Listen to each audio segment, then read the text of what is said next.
Alright, this is Injustice Josh, and this is Mad Max 2 Anecdote. Um, so this one is the one that started it all. It's the one with the desert landscapes and the flames and spikes, and very different from the first one. The first one is closer to our time. This one is like a real dystopia. Where fuel is very sacred. It's kind of like Fallout. I think it inspired Fallout and Borderlands. That's the reason I watch these movies, actually, because of the Borderlands game. I'm a big fan of Borderlands. So it was streaming on Tubi, and it was always on my watch list. And now I finally watched it, and it's great. I really liked it. It felt like Star Wars, actually. I don't know if it's the same editor. I'd have to check that, but it felt like Star Wars, especially when Max is with that guy with the white hair. I don't know, the way the camera, the cinematography, something about that, it just felt like Star Wars. I don't know.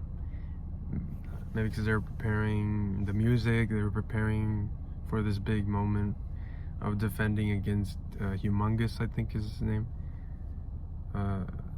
Defending against their onslaught. But Humongous, I like the theory that he's probably Goose or Fifi. He's still a really good villain. Did Christopher Nolan did he take inspiration for Bane in The Dark Knight Rises? Because it's very similar. It's very similar.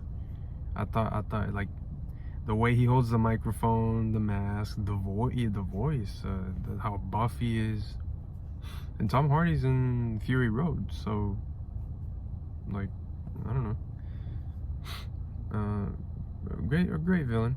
Yeah, I think Toe Cutter was a bit more of a Dr. Zeus creepy vibe, but Humongous was more like cool, like macho leader. He's kind of like Bane, actually. I wonder if Bane was inspired. Wait, Max, he has like a one shoulder blade and then one arm uncovered, and his whole look, it looks like a lot of the armor that you find in the Fallout games.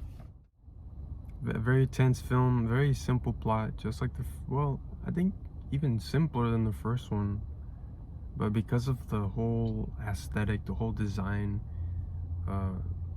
and the writing, the tension that you feel about, you really want these people to survive and you know, survive these not mercenaries. I mean, I don't know. Do they get paid in caps? No. You want these people to survive from these hoodlums, savages, whatever you want to call them. I mean, it's really simple. Like there's not really much to talk about. It's cool, it's badass, it's simple, it's a cool action movie. In the desert and apocalypse, it's a lot simpler than the first one, but the writing's better. But I'll admit, I'd give it a 7 out of 10. The first one, I just liked. It just had way more elements to it. The creation behind it was just so cool, and I like the first one more. But on a rewatch, the second one, I'll probably like it more. I'll probably rate this one an 8 out of 10, and the other one a 7 out of 10. But on a first watch, this one for me was a 7, just because it's too similar to a lot of movies coming out. It was too similar to like A New Hope in a way. They had similar vibes. You might call me crazy, but that's the vibe that I got. It's an honorable man. Okay, so who's gonna drive the tanker? I am.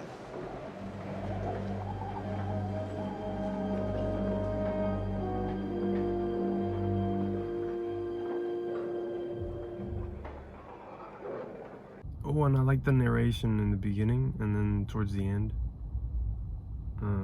Was that the kid? I don't remember if it was the kid. I think it was. I watched the movie like weeks ago, but I think it was the kid that narrated his encounter with Max. I think it was the kid, yeah. That was cool. I guess that's why there's like a theory where the kid is actually Tom Hardy's character, and he's also named Max. So I haven't watched Fury Road.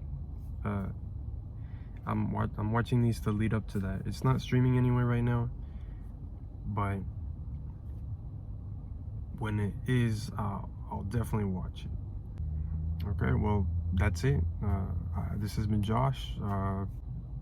Next, I'll be talking about a certain Emerald Warrior with the power of will. Yeah, stay tuned for that. Had a lot of fun with that. It's controversial. That's all I'll say. Thank you for watching, if you did. And that was it. Thank you.